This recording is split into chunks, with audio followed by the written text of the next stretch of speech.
여러분 안녕하십니까? KBS 아메리칸 뉴스입니다. 미 전역에 걸쳐 경찰의 비무장 흑인 총격 사살이 연이어 계속 발생하고 있습니다. 항의 시위도 곳곳에서 발생하는 등 여론은 점차 악화되는 분위기입니다. 김경일 기자입니다. 지난 21일 새벽 버지니아주의 한 도시입니다. 신고를 받고 출동한 경찰이 흑인 남성을 향해 총을 내려놓으라고 여러 차례 고함을 지릅니다. Show me your hands now! Show me your hands! Drop the gun! 이후 어둠 속에서 여러 발의 총성이 연이어 울립니다. 남성이 들고 있던 건 총이 아닌 휴대전화였습니다. 버지니아주 경찰국도 흑인 남성이 비무장 상태였음을 확인했습니다. The Virginia State Police Bureau of Criminal Investigations was contacted to ensure an impartial and transparent investigation. 비무장 상태였던 이사야 브라운은 10발의 총상을 입고 중환자실에서 치료 중입니다. 피해자 측은 당시 브라운이 동생과 말다툼을 하다 화가 나 휴대전화로 911에 신고하던 중이었다고 밝혔습니다. 경찰도 이를 확인했습니다. 지난 21일 노스캐롤라이나 엘리자베스 시티에서도 셰리프가 수색영장 집행 중 비무장 흑인 남성에게 총을 발사해 숨지게 하는 사건이 발생하자 이에 분노한 시위대는 주말 사이 도로를 점령하고 행진을 벌였습니다. I just pray to God that, hopefully it's not one of mine's next. 미네소타주에서도 경찰이 비무장 흑인 청년에게 테이저건을 쏘려다 실수로 총을 발사해 숨지게 하는 사건이 발생하자 흑인 사회는 분노와 함께 두려움을 표출했습니다. The racism in this country, it started to come out so much till I was kind of scared to even leave the house. LA 한인타운 페어팩스에서도 어제 흑인의 생명은 소중하다는 시위 행진이 벌어졌습니다. 전국적인 시위 참가자는 경찰의 공권력 남용 우려와 경찰 개혁이 조속히 이루어져야 한다고 목소리를 높였습니다. KBS 뉴스 김경일입니다. 바이든 대통령이 이번 주 취임 100일을 맞습니다. 아직까진 취임 초기 허니문 기간으로 볼 수도 있지만 팬데믹 장기화 속에 비교적 초반 국정 운영에서 합격점을 받고 있다는 평가인데요.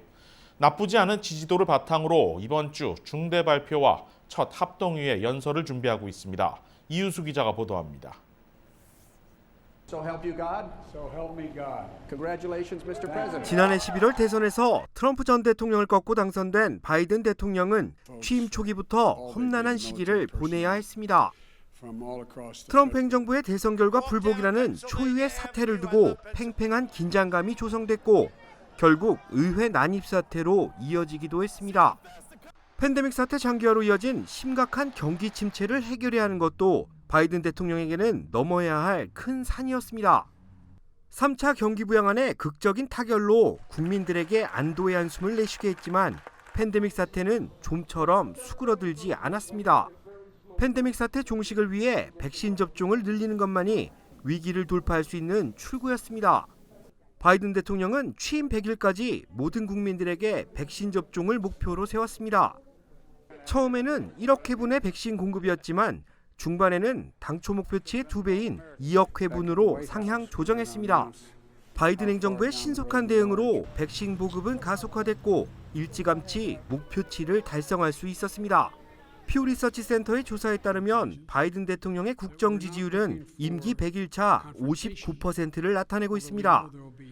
39%를 기록한 트럼프 전 대통령, 49%를 나타냈던 클린턴 전 대통령, 그리고 55에서 58%를 나타낸 부시 전 대통령 부자보다 높은 수치지만 61%를 나타낸 오바마 전 대통령, 67%를 나타낸 레이건 전 대통령에 비해서는 낮습니다. 하지만 전반적인 국정 운영에는 우선 합격점을 받았다는 평가입니다. 남은 해결 과제는 전국을 들끓게 하고 있는 인종 문제입니다.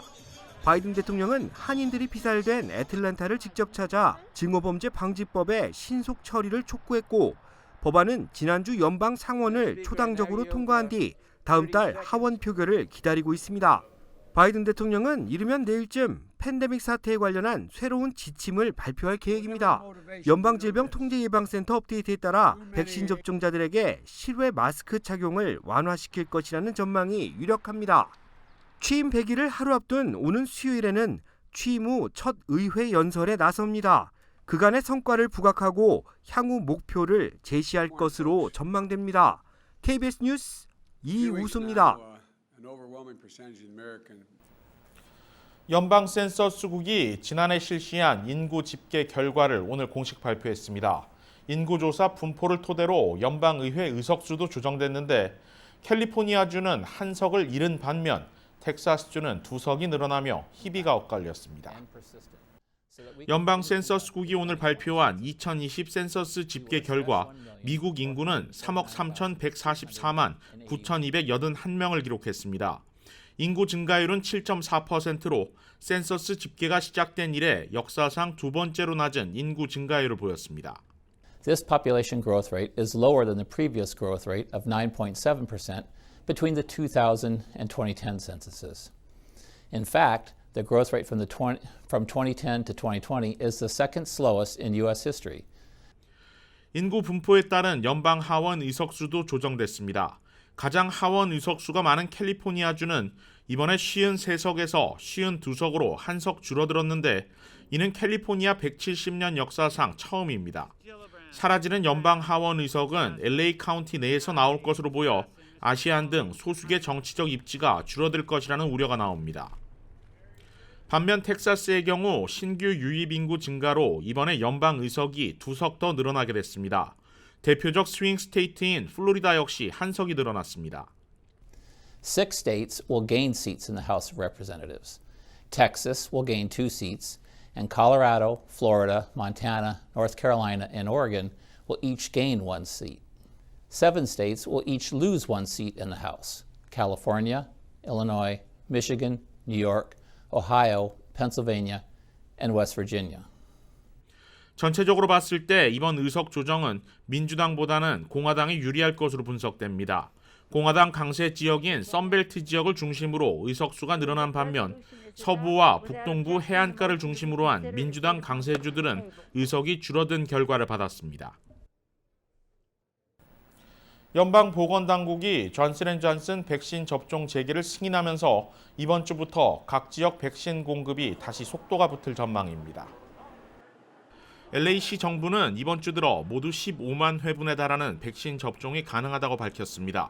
존슨앤존슨 백신 2만 9천 회분에 더해 화이자와 모더나 백신 각각 6만 3천 회분과 4만 2천 회분이 확보된 상태입니다. LA시는 또 센츄리시티 지역에 백신 센터를 설치하는 등 존슨앤존슨 백신 접종만을 위한 장소도 추가하기로 했습니다. LA 카운티 보건당국도 이번 주부터 존슨앤존슨 백신 접종 재개를 승인했다고 밝혔습니다. 앞서 지난 금요일 CDC 산하 자문위원회는 존슨앤존슨 백신을 접종한 800만 명 가운데 혈전이 발견된 15명 여성의 사례를 면밀히 검토한 결과 심각하지만 매우 드문 증상이라며 11일 만에 접종 권고를 결정했고 곧이어 CDC와 FDA가 접종 재개를 승인한 바 있습니다. 백신 접종자가 늘어나는 가운데 연방질병통제예방센터 CDC가 새로운 마스크 착용 지침을 예고했습니다. 빠르면 내일 바이든 대통령이 직접 관련 발표를 할 것으로 전해졌습니다. CNN은 연방 관계자 3명의 말을 인용해 바이든 대통령이 내일 코로나 관련 연설에서 새로운 CDC의 가이드라인을 발표할 것이라고 보도했습니다. 바이든 코로나 태스크포스의 핵심 자문위원인 앤서니 파우치 국립전염병 알레르기 연구소장도 이번 주 CDC의 업데이트된 가이드라인이 나올 수 있다고 언급했습니다. 아직 구체적인 내용이 전해지지는 않았지만 일단은 실외에서 마스크 착용을 완화하는 내용이 담길 것으로 예상됩니다. 백신을 접종하고 2주가 지나 항체가 형성된 사람의 경우 실외에서 6피트 거리두기와 마스크 착용 의무화를 완화하는 것으로 CDC는 현재 백신 접종자라 하더라도 가족 내 미접종자가 있거나 외부인을 만날 경우에는 동일하게 마스크를 의무 착용할 것을 권고하고 있습니다. CDC 집계에 따르면 바이든 대통령 취임 100일을 나흘 앞둔 오늘까지 미국 내에서 2억 2,900만 회분의 백신 접종이 이뤄졌습니다. 어제 하루 배우 윤여정 씨의 오스카 아카데미 여우조연상 수상 소식이 전 세계적인 화제와 관심을 불러일으켰죠. 특히 당당한 아시안 배우의 한마디 한마디에 찬사가 쏟아졌는데요. 한편으론 올해 시상식 역시 지금의 시대를 반영했다는 분석과 함께 백인 일색이던 그들만의 잔치에서 탈피하려는 주최 측의 노력도 엿보였다는 평가입니다. 박시문 기자가 올해 아카데미 시상식의 의미를 되짚어봤습니다.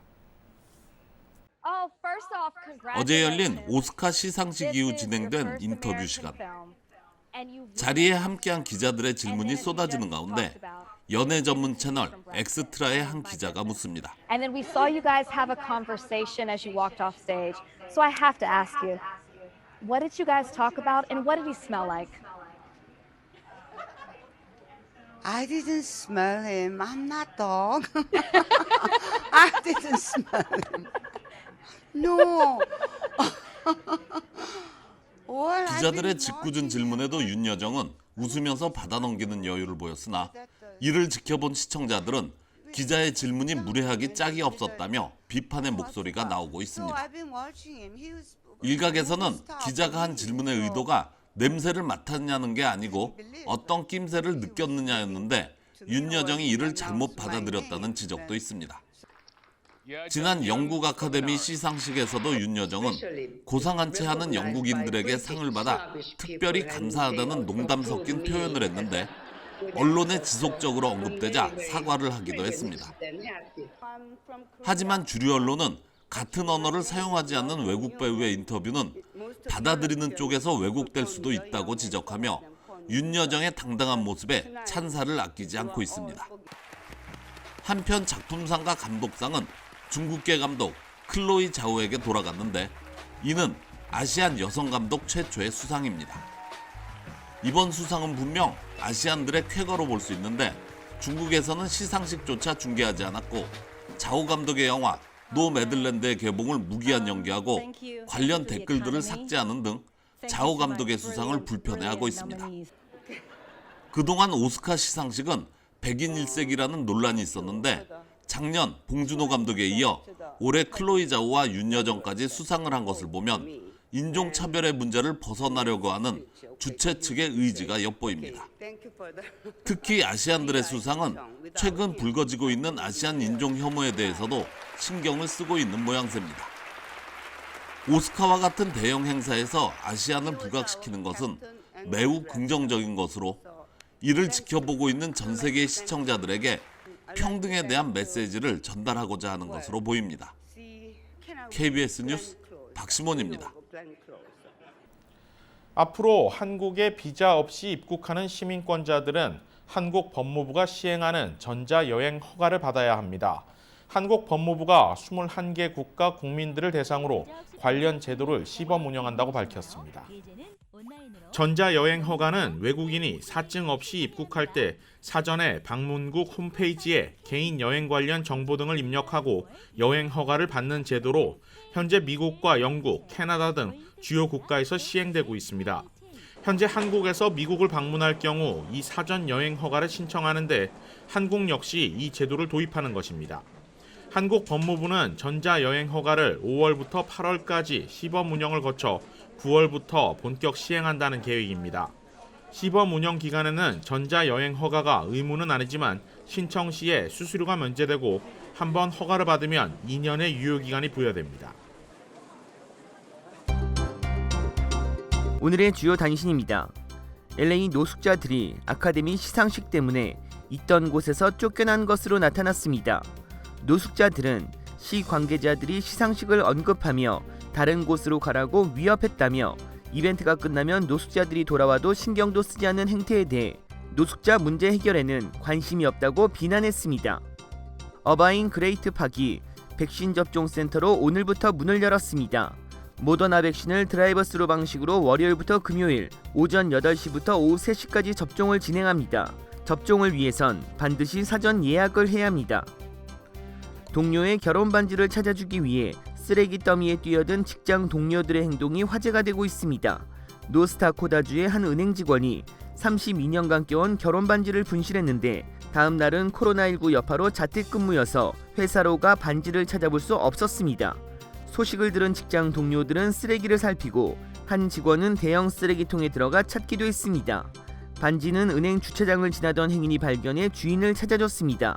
반지의 주인은 동료들의 행동에 고마움을 표하며 결혼 반지에 얽힌 소중한 추억이 하나 더 생겼다며 직장 동료들에게 고마움을 표했습니다. 애플은 경제 기여를 위해 5년간 4,300억 달러를 사옥 확장 건설과 물류 생산 거점 정비, 동영상 서비스 컨텐츠 제작비 등에 자금을 투자한다고 밝혔습니다. 신사옥과 AI 연구 거점 건설로 2만여 명의 신규 고용 창출을 기대하고 있습니다. 일론 머스크는 2026년 화성 유인 우주왕복선 스타쉽을 보내겠다는 계획 중인 가운데 화성 여행자 중 탑승자가 많이 죽을 수 있다고 언급했습니다. 그러나 영광스러운 자리가 될 것이라며 자원자만 가도록 하고 있다고 덧붙였습니다. KBS 아메리칸 뉴스 마칩니다. 고맙습니다.